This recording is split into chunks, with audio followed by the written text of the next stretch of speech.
81 poin dari Kobe saja sudah terlihat tak masuk akal. 92 poin yang dicetak LaMelo Ball saat SMA makin tak masuk akal lagi. 100 poin yang dicetak Will Chamberlain di NBA terlihat seperti mitos. Apalagi mencetak 138 poin dalam satu game basket. Hal ini adalah fakta, bukan sebuah dongeng, di mana ini dilakukan oleh seorang pemain NCAA bernama Jack Taylor pada 2012. Tapi anehnya, tak ada tim NBA yang mau mengambilnya saat draft. Justru ketika ia mencetak 138 poin, ia makin kehilangan passionnya terhadap basket. Ia tak mau lagi bermain basket karena hal itu, dan sekarang ia sudah meninggalkan basket. Sangat aneh bukan? Namun ini benar-benar terjadi. Sebelum lanjut, jangan lupa like dan subscribe ya. Simak ulasan berikut ini. Sudah gue bilang bahwa pemain yang nyetak 138 poin satu game ini bernama Jack Taylor. Dia lahir pada 23 Oktober 1990. Sejak kecil, ia sudah mengidolakan Kobe Bryant, sehingga gaya mainnya seperti footwork saat offense-defense-nya menurun dari Kobe. Bahkan kemampuan scoringnya juga turunan dari Kobe Bryant. Sejak SMA, ia sudah menjadi pencetak angka yang sangat hebat.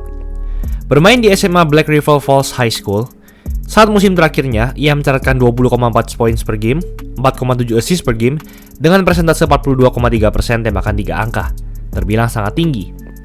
Ia finish di urutan kedua pencetak poin terbanyak dalam sejarah sekolahnya.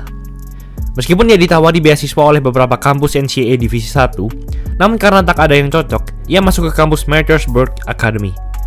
Namun saat bermain di sana, ia terkena cedera ACL dan meniskus pada Januari 2010. Ia pun harus menepi semusim penuh karena operasi. April 2010, ia memutuskan untuk bermain di kampus University of Wisconsin-La Crosse. Namun karena performa yang buruk, ia berpindah ke kampus Grinnell University di Liga NCAA Divisi 3. Tim basket sekolah ini sangat unik, karena mereka mengembangkan sistem offense yang disebut sistem Grinnell. Inti dari strategi ini adalah 50% dari total tembakan yang diambil harus berasal dari tembakan 3 angka. Lalu pemain di lapangan harus menembak di bawah 12 detik.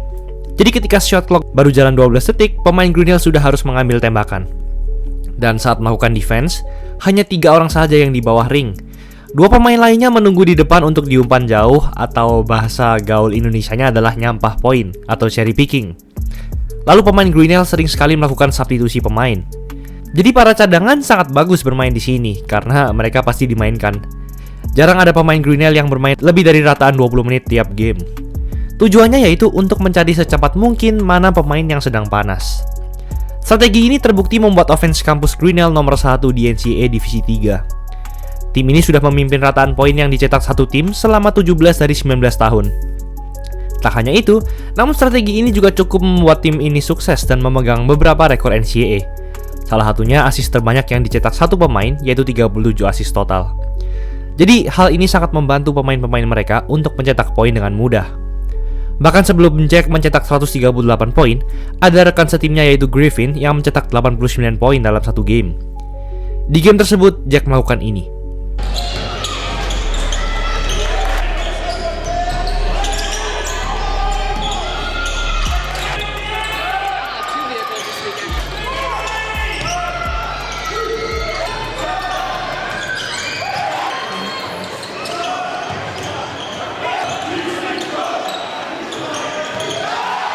Ya, Jack sangat panas. Bahkan saat halftime, Jack sudah mencetak 58 poin. Wow. Di halftime pertama, ia mengira ia hanya mencetak sekitar 30 poinan saja. Lalu di second half, ia melakukan ini.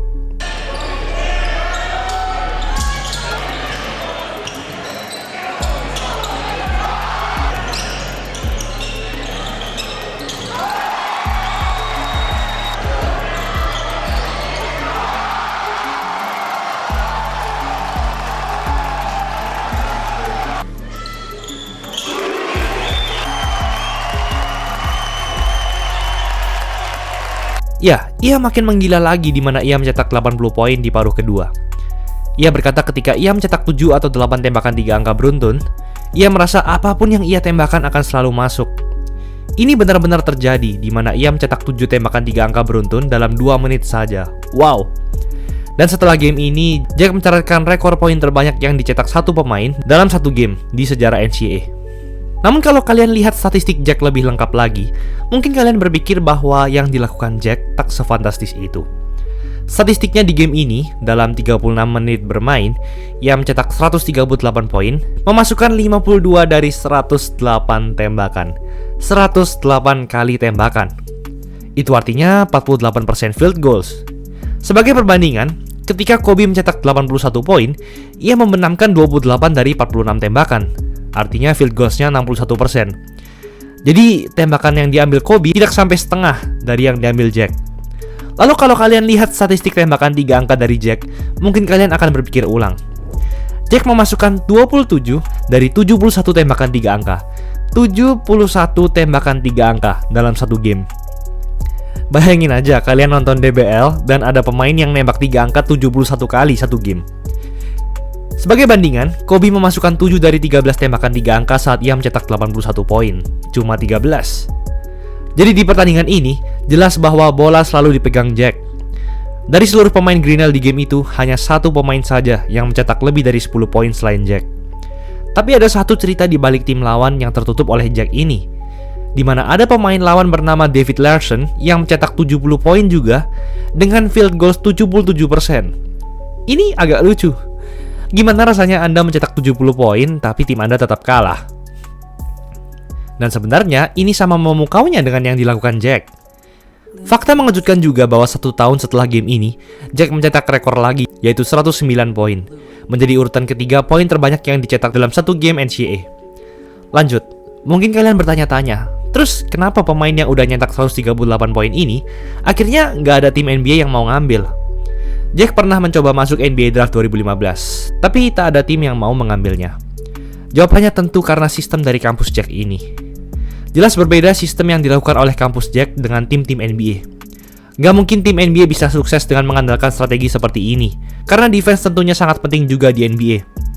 Dan tim yang bermain dengan tempo terlalu cepat seperti kampus Jack ini, biasanya akan runtuh di playoff. Bahkan Jack sendiri berkata dirinya bukanlah pemain hebat ketika ia mencetak 138 poin. Ia mengatai dirinya pemain tercupu yang mencetak 100 poin lebih.